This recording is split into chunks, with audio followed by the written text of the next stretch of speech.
नमस्कार विद्यार्थियों, आप सबका स्वागत है आपके YouTube चैनल जी के एरा में। हमारे जी के एरा में राजस्थान का एकीकरण हो चुका है।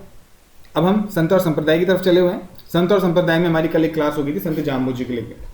संत जाम्बोजी के ऊपर आज हमारी दूसरी क्लास है, जिसमें हम आज जाम्बोजी का जो भी कंप्लीट इसमें थ्योरी पढ़ लेंगे। उसके बाद आप क्वेश्चन जाम्बोजी से रिलेटेड जो भी क्वेश्चन आप कर सकते हैं। ठीक है, एक क्लास हमारी हो गई जाम्बोजी के ऊपर, एक क्लास हो चुकी है। चलिए आप बिना किसी देरी के शुरू करते हैं संत जाम्बोजी का आगे का पार्ट। ठीक है, तो पिछली क्लास में अपन ने क्या पढ़ लिया था? पिछली क्लास में अपन ने क्या क्या पढ़ा? देखो, पिछली क्लास में अपन रिवाइज कर लेते हैं। पिछली क्लास में सबसे पहले अपन ने क्या पढ़ा? जाम्बोजी के बारे में, क्या है, जन्म कब हुआ है ना, जन्म कब हुआ जाम्बोजी के बारे में। सबसे पहले अपन जाम्बोजी के बारे में क्या, जन्म।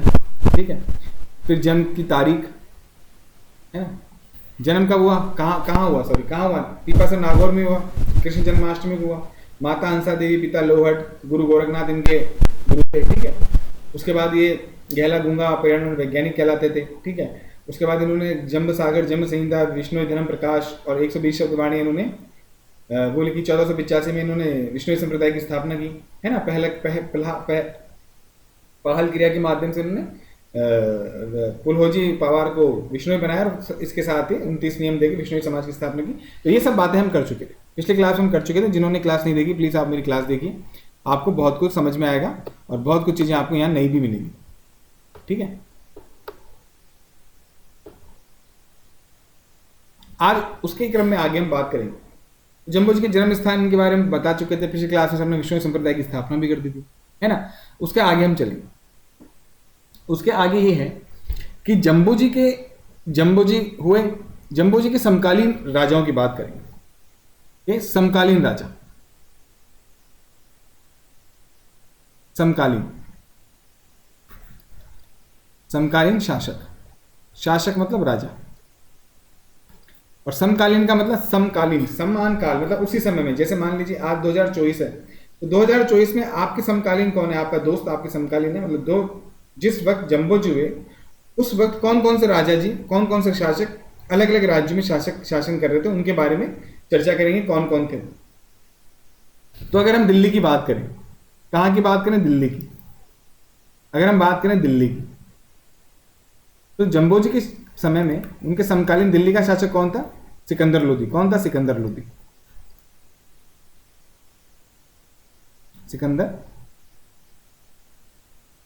सिकंदर लोदी।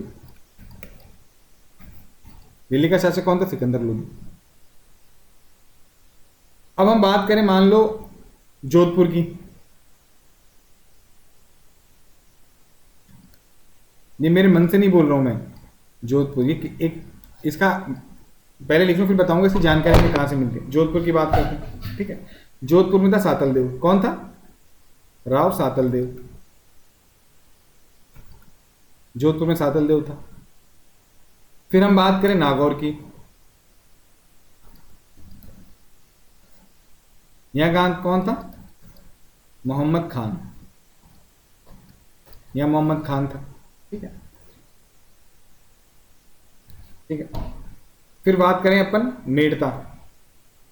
मेड़ता पहले रियासत हुआ करती थी, सिटी हुआ। आज तो सिटी है नागौर, आजकल नागौर में होती है, लेकिन मेड़ता पहले अलग से रियासत हुआ करती थी। अलग से रियासत मतलब अलग से एक परगना हुआ करता था। तो उस परगने का राजा कौन था? उस परगने का राव दूधा। कौन था? राव दूधा।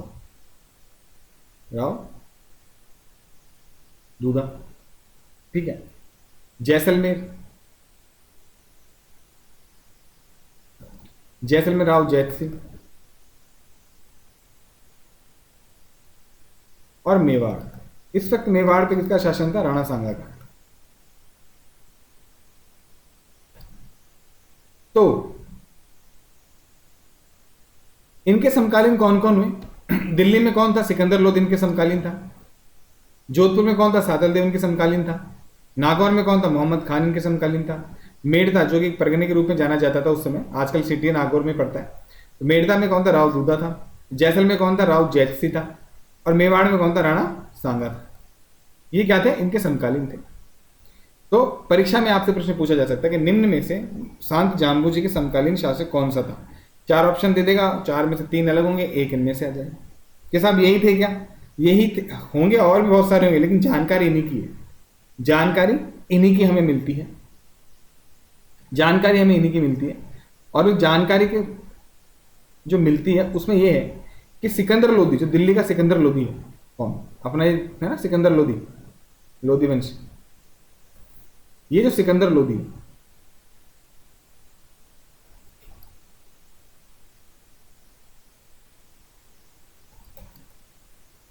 इस सिकंदर लोदी ने जाम्बोजी के उपदेशों से, जाम्बोजी के व्यक्तित्व से, जाम्बोजी के नियमों से प्रभावित होकर गौ हत्या पे प्रतिबंध लगा दिया।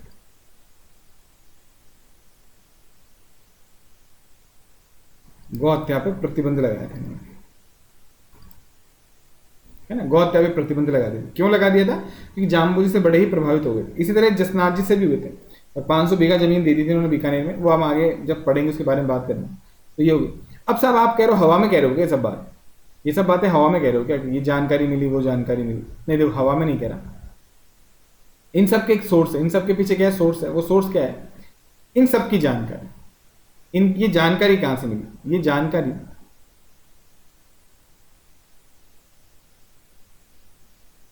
इन सब की जानकारी हमें कब कहां से मिलती है? एक कवि हुआ। कौन हुए? एक कवि हुए। कौन हुए दोस्तों? एक कवि हुए। उस कवि का क्या नाम था? कवि बिल्होजी। क्या नाम था? कवि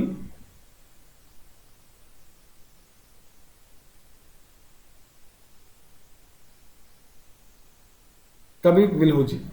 इन्होंने एक कविता लिखी। क्या लिखी? कविता। इन्होंने एक कविता लिखी, और उस कविता का क्या नाम था? उस कविता का क्या नाम था दोस्तों? कथा जैसलमेर की। कथा जैसलमेर की, ये कविता का नाम है, ठीक है। तो पहला प्रश्न, कथा जैसलमेर की रचना किसने की? कवि बिल्होजी ने की। कवि बिल्होजी ने कथा जैसलमेर की के बारे में किस संत के बारे में चर्चा करी? संत जाम्बू जी के बारे में चर्चा करी। तो कवि बिल्होजी ने बताया कि ये जो 6 राजा थे, ये जो 6 राजा थे, कौन कौन से? सिकंदर लोदी हो गया, ठीक है। सातल देव जोधपुर का हो गया, मेवाड़ का महाराणा सांगा हो गया, नागौर का मोहम्मद खान हो गया, मेड़ता का दूधा हो गया, जैसलमेर का जैसी हो गया। ये 6 राजा किताबों में, इस किताब में ये नहीं बताया कि समकालीन है। ये समकालीन तो बताया, ये किताब में इस तरह से नहीं बताया समकालीन कि ये 6 समकालीन राजा इनसे प्रभावित थे। ये समकालीन राजा, यानी ये समकालीन भी थे। ये एक तो ये पता चलता है, ये समकालीन राजा शासक जाम्बोजी से प्रभावित थे। जाम्बोजी से प्रभावित अर्थात इनके उपदेशों को मानते थे, इनके नियमों को मानते थे, इनके नियमों को फॉलो करने की कोशिश करते थे, नहीं करते अलग बात है। उनको मानने का प्रयत्न करते थे, प्रयास करते थे, परंतु हो सकता है नहीं मानते हो। पूरे 29 में से कोई 20 मानता हो, कोई 10 मानता हो, पर ये उनके क्या थे? उनके जो व्यक्तित्व है उससे बड़े प्रभावित थे। तो ये समकालीन राजा, ये 6 समकालीन राजा तो प्रभावित थे। ये हमें कहां से पता लगता है? जानकारी कवि बिल्होजी के कविता कथा जैसलमेर से हमें पता लगता है। इसी तरह में बीकानेर के शासक, बीकानेर के शासकों ने जम्बोजी को सम्मान देने के लिए, बीकानेर के शासक इतने प्रभावित थे कि जम्बोजी के सम्मान में बीकानेर के झंडे में, कहा जो बीकानेर का झंडा है उसमें खेजड़ी वृक्ष है।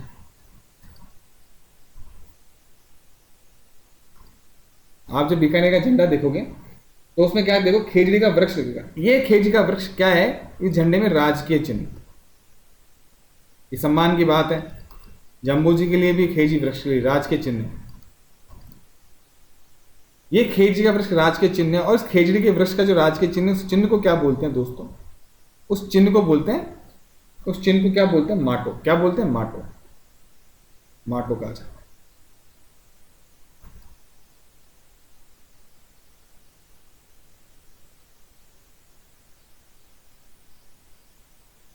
तो बीकानेर के झंडे में, बीकानेर के शासकों ने इतनी झंडे में खेजड़ी के वृक्ष को के जम्बोजी विश्वास के कारण खेजड़ी के वृक्ष में, झंडे में खेजड़ी के वृक्ष को राज के प्रतीक के रूप में मान्यता दी, और जिसे माटो कहा गया। जिसे क्या कहा? माटो कहा गया। अब कुछ बातें ऐसी हैं जो याद रखनी है, या तो खैर सभी रखना है। हर देखो, हर लाइन से प्रश्न है, तो इसमें ऐसा कुछ नहीं कि प्रश्न बताना पड़ेगा। अब जैसे जाम्बू जी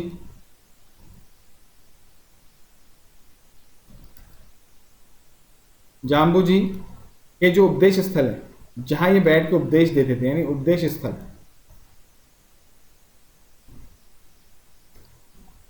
क्या बोलते हैं उनको? साथरी। क्या बोलते हैं? साथरी कहते हैं। उपदेश स्थल को क्या बोलते हैं? साथरी कहते हैं। इनके मुख से जो भी उपदेश निकलता है उसे गुरुवाणी, जम्बवाणी बोलते हैं। क्या बोलते हैं? गुरुवाणी बोला जाता है, जम्बवाणी बोला जाता है। ये इतना इंपॉर्टेंट नहीं, लेकिन ये साथरी इंपॉर्टेंट है। ये बड़ा महत्वपूर्ण है कि उपदेश जाम्बू जी उपदेश स्थलों को निम्न में से कहा जाता है। क्या बात कहा जाता है? साथरी। क्या कहा जाता है दोस्तों? साथरी कहा जाता है। ठीक है, साथरी कहा जाता है। अब जाम्बू जी एक वर्ड यूज करते थे, गोवलवास।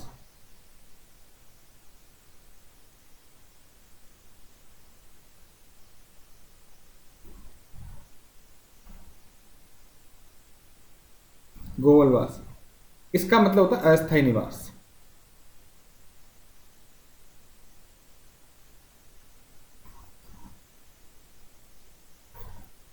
तो जाम्बू जी इस संसार को गोवलवास मानते थे। इस संसार को क्या मानते थे? गोवलवास मानते, अर्थात अस्थायी निवास मानते थे। बोलते हैं यहाँ तो हम बहुत कम समय के लिए जाना, हमें विष्णु की शरण नहीं है, तो वही हमारा घर है और उसी के चरण हमारा घर रहेंगे, उनकी भक्ति हमारा काम है। तो वो इसको गोवलवास मानते थे। अर्थात इस संसार को किस नाम से पुकारते थे? गोवलवास। ठीक है, तो गोवलवास का संबंध निम्न में से किस संत से? संत जाम्बू जी से। गोवलवास का संबंध निम्न में से किस संप्रदाय से? तो किस संप्रदाय से? विष्णुई संप्रदाय से। इस तरह से क्वेश्चन पूछा जा सकता है। पाहल, मैंने आपको बताया पाहल क्रिया का संबंध किससे? पाहल क्रिया का संबंध विष्णु संप्रदाय से। मैंने पिछले क्लास में बताया था कि पाहल क्रिया के माध्यम से क्या करा इन्होंने? अपना विष्णु संप्रदाय की स्थापना की, कुलहोजी को विष्णु बनाया पाहल क्रिया करके। एक बर्तन में पानी लेते हैं, उनमें मंत्र डाला जाता है, फिर बाद में उसको प्रतिज्ञा दिला के पानी पिला दिया जाता है, तो ये हो गई पाहल क्रिया। ठीक है, हमने पढ़ लिया भाई कौन कौन से राजा इनके वो थे। ठीक है, अब है जाम्बू जी से संबंधित स्थल, इनके मृत्यु कहाँ हुई, इनके मंदिर कहाँ कहाँ है ना, तो उनके बारे में बात करेंगे। तो सबसे पहले स्थल की अगर बात करें तो पीपासर। सबको पता है, मैंने पिछले क्लास में बताया, जो जो मेरा बच्चा वीडियो देख रहा है, जो रेगुलर देख रहा है, पीपासर ये क्या है? इनका जन्म स्थान। क्या है? जन्म स्थान। कहाँ है ये? कौन से जिले में है? नागौर में। इस पीपासर में ये मुख्य जन्म स्थान है। यहां पे इनके क्या रखे हैं? खड़ाऊ। क्या रखे हैं? खड़ाऊ। इनके खड़ाऊ है यहाँ। तो पहला स्थान कौन सा हो गया? पीपासर। तो लिखो जम्बू जी का जन्म स्थान है पीपासर, ये नागौर जिले में स्थित है, और यहां पर उनकी खड़ाऊ है। यहां पर उनकी क्या है? खड़ाऊ है। दूसरा है संभ्रातल। संभ्रातल या सभा स्थल भी बोलते हैं, सभा स्थल भी कहते हैं इसे। ये कहाँ है? बीकानेर। मैंने आपको बताया, पहले बता दिया, पिछली क्लास में बता दिया था, ये बीकानेर। यहां पे क्या हुआ? विष्णु समाज की स्थापना।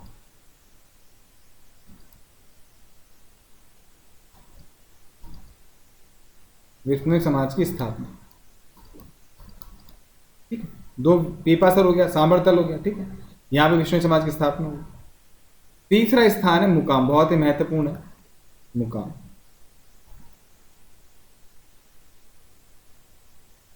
बीकानेर कहाँ स्थित है? बीकानेर। बीकानेर में जगह नोखा, वहां स्थित है मुकाम। ये क्या है? जम्बो जी का समाधि स्थल।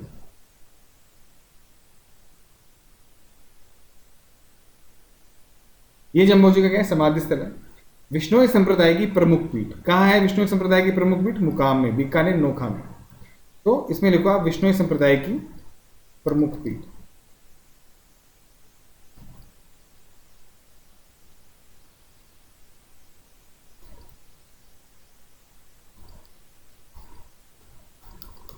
कहाँ है? मुकाम में। अब प्रमुख पीठ है तो यहाँ मेला भी लगेगा। तो विष्णु संप्रदाय का जो मेला लगता है मुकाम में, कहाँ लगता है? पहली बात तो मुकाम में लगेगा। कहाँ है? बीकानेर में। यहाँ पे क्या है? यहाँ पे इनकी समाधि स्थल है, विष्णु संप्रदाय की प्रमुख पीठ। अब यहाँ पे हर साल मेला लगता है। एक तो लगता है पहला मेला लगता है फाल्गुन की अमावस्या को, फाल्गुन अमावस्या। एक तो लगता है फाल्गुन फाल्गुन की अमावस्या को, और दूसरा लगता है अश्विन की अमावस्या को। दूसरा कब लगता है दोस्तों? अश्विन की अमावस्या को।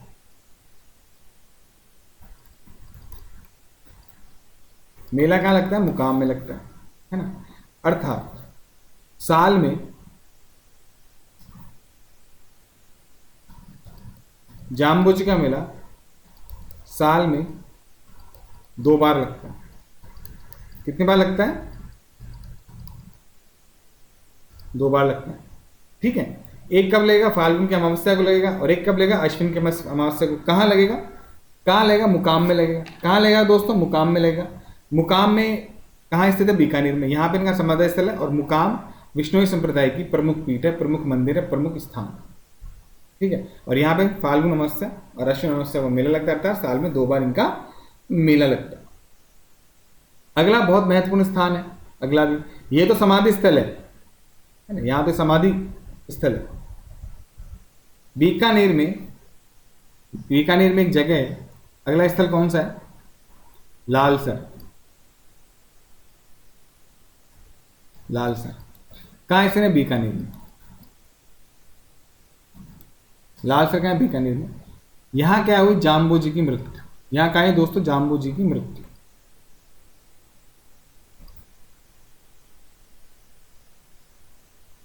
तो बीकानेर में जाम्बू जी का समाधि स्थल भी बीकानेर में, जाम्बू जी की मृत्यु बीकानेर में हुई। बीकानेर में जो लालसर वहां मृत्यु हुई, समाधि मुकाम में। ठीक है।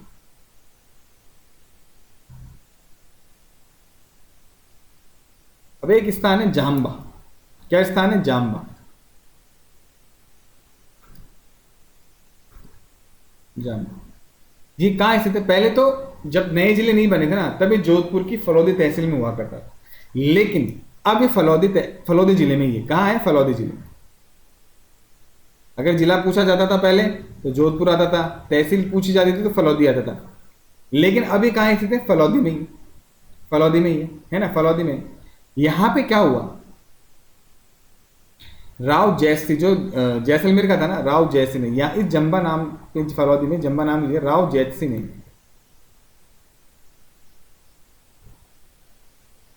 एक तालाब बनवाया। राव जैसी ने एक तालाब का निर्माण करवाया। ये जो तालाब है, ये विष्णु संप्रदाय के लोगों के लिए पुष्कर के समान है, पुष्कर तीर्थ के समान है।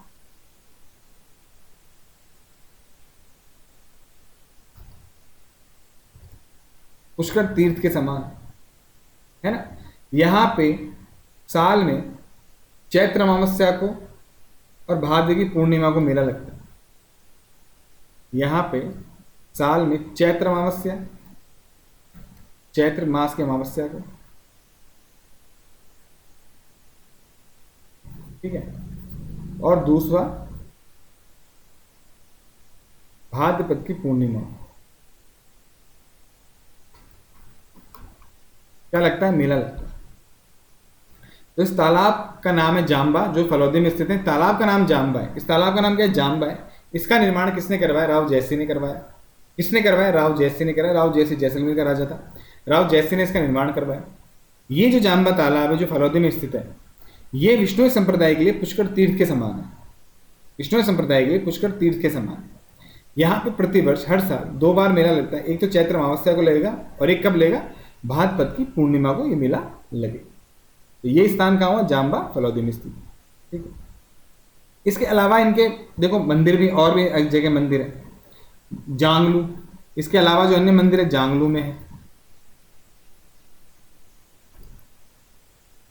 जांगलू का बीकानेर। ठीक है। उसके बाद जोधपुर ग्रामीण में रमणावास। रमणावास पड़ता है जोधपुर ग्रामीण में। जोधपुर में भी नहीं, जोधपुर ग्रामीण में। पहले तो जोधपुर में ही था, लेकिन अब जोधपुर के 2 भाग कर दिया आपने, तो जोधपुर ग्रामीण में ये अन्य मंदिर है। और एक है लोदीपुर। कौन सा है? लोदीपुर। ये कहाँ है? यूपी में।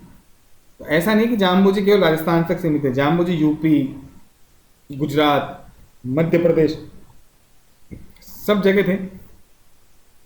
तो जांगलू बीकानेर, अमरावती, जोधपुर ग्रामीण में पड़ता है, लोधीपुर यूपी में पड़ता है। ये इनके अन्य मंदिर हैं। अब इनकी एक शिष्या थी। किसकी शिष्या थी? इनकी शिष्या थी। तो आप लिखो जाम्बू जी की शिष्या।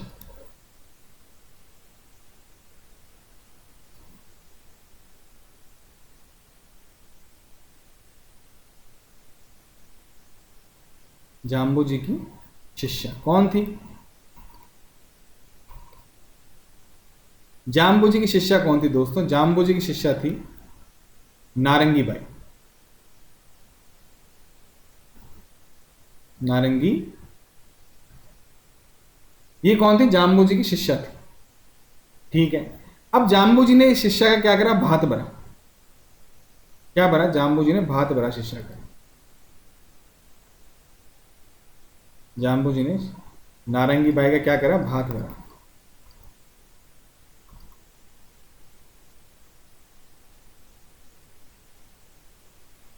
और ये भात कहां भरा, ये महत्वपूर्ण है। एक तो महत्वपूर्ण क्या होगा? नारंगी बाई हो गई, शिष्या का नाम नारंगी बाई हो गया। दूसरा, जाम्बू जी ने नारंगी बाई का भात भरा, और कहां भरा? एक सेकंड।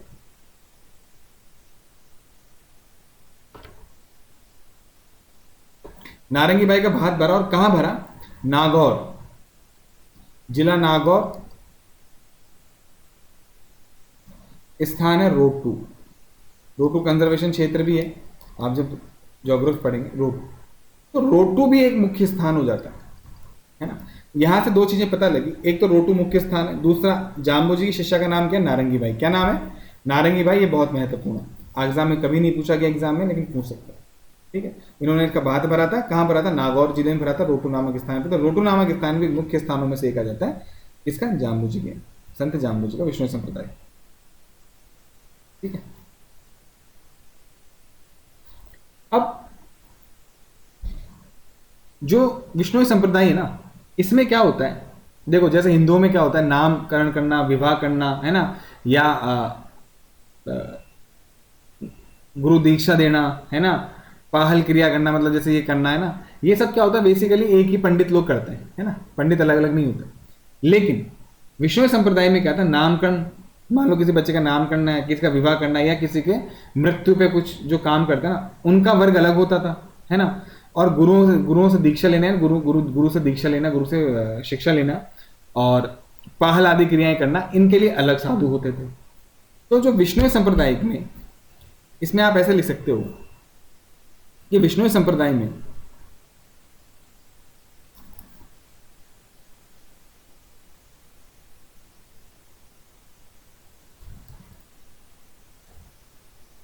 विष्णु संप्रदाय में नामकरण, विवाह,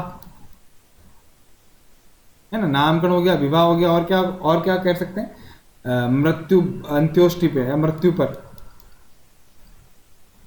पर की जाने वाली क्रिया, की जाने वाली क्रिया को करने वाले वर्ग को, मतलब जो लोग इस काम को करते थे, करने वाले वर्ग को क्या बोलते? थापन। क्या बोलते थे? को थापन कहा जाता था। थापन कहा जाता है। थापन कहा जाता है। क्या बोला जाता है दोस्तों? विवाह, नामकरण, अंत्येष्टि आदि करने वालों को थापन कहा जाता है। क्या कहा जाता है? थापन। बाकी काम करने के लिए साधु होते हैं, वो अलग साधु होते हैं। मेनली होता है ये थापन, मेनली कहता है थापन क्रिया। अब थापन क्या होता है? थापन का संबंध किस संत से? संत जाम्बोजी से। थापन का संबंध किस संप्रदाय से है? थापन का संबंध संप्रदाय विष्णु संप्रदाय से। ये आपसे क्वेश्चन पूछा जा सकता है। ये क्वेश्चन कभी नहीं पूछा गया दोस्तों, ये पूछा जा सकता है, इसका आप बिल्कुल ध्यान रखिए। थापन। बाकी गुरु दीक्षा हो गई, पाहल क्रिया हो गई, आदि साधु करवाते थे। पाहल क्रिया का संबंध मैंने बता दिया कैसे की जाती है, मैंने पिछली क्लास में आपको बताया। तो ये हमारा यहाँ पे क्या होता है? संत जाम्बोजी कंप्लीट हो जाता है। संत जाम्बोजी हमारा कंप्लीट हो गया दोस्तों, विष्णुई संप्रदाय हमारा कंप्लीट हो गया। अब आप इसको पढ़ें और क्वेश्चंस करें। आपके मैं बता रहा हूँ 10 क्वेश्चंस करेंगे ना जाम्बोजी की, तो आपके 9 क्वेश्चन आराम से हो जाएंगे। एक क्वेश्चन इसलिए नहीं होगा क्योंकि दोबारा आपको पढ़ना पड़ेगा। ठीक है, आप पढ़िए, पॉज कर करके आप नोट्स बनाइए, आराम से आप नोट्स बना सकते हैं क्योंकि मैंने भी ऐसे पढ़ाई की है, तो आप कर सकते हैं, कोई बड़ी बात नहीं है। बिना पैसे के पढ़ना है, थोड़ा आराम से पढ़ना है, समझ समझ के पढ़ना है। मैं ये क्लास उन बच्चों के लिए सबसे ज़्यादा महत्वपूर्ण है जो पहली बार तैयारी कर रहे हैं। बहुत से बच्चे, लाखों बच्चे जो पहली बार तैयारी कर, है ना। पहली बार कई लोग 12वीं क्लास पास करके हैं, पहली बार कई लोग बेचारे ग्रेजुएशन करके हैं, जिन्होंने जो बीएससी हैं, कॉमर्स के हैं, लेकिन तैयार राजस्थान के एग्जाम भी करना चाहते हैं, तो उनके लिए बहुत ही महत्वपूर्ण तैयारी कैसे की जाए, क्या क्या कर सकते हैं, उसके बारे में चर्चा कर सकते हैं अपन क्लास बना के। लेकिन अभी मैं इतना जाना माना नाम नहीं हूँ, तो मैं चर्चा करूंगा तो भी आप लोग नहीं मानेंगे, तो लेस धीरे धीरे हम चर्चाएं करेंगे। ठीक है, तो आज की क्लास दोस्तों यहीं तक थी। अगली क्लास में नया संत, हो सकता है अगली क्लास में मिडाइवल भी पढ़े। ठीक है, कुछ भी पढ़ सकते हैं, मध्यकालीन राजस्थान भी पढ़ सकते हैं ना। तो अगली क्लास में हम आधुनिक मध्यकालीन, अब कोशिश ये करेंगे कि एक क्लास हम मध्यकालीन के लिए, एक क्लास आधुनिक के लिए, एक क्लास हम कला संस्कृति के लिए, और अगर ज्योग्राफी की हुई तो हम ज्योग्राफी की लेने की कोशिश करेंगे। ठीक है, तो आज की क्लास दोस्तों यहीं तक थी। आई होप कि क्लास आपको समझ में आई होगी, पसंद आई होगी।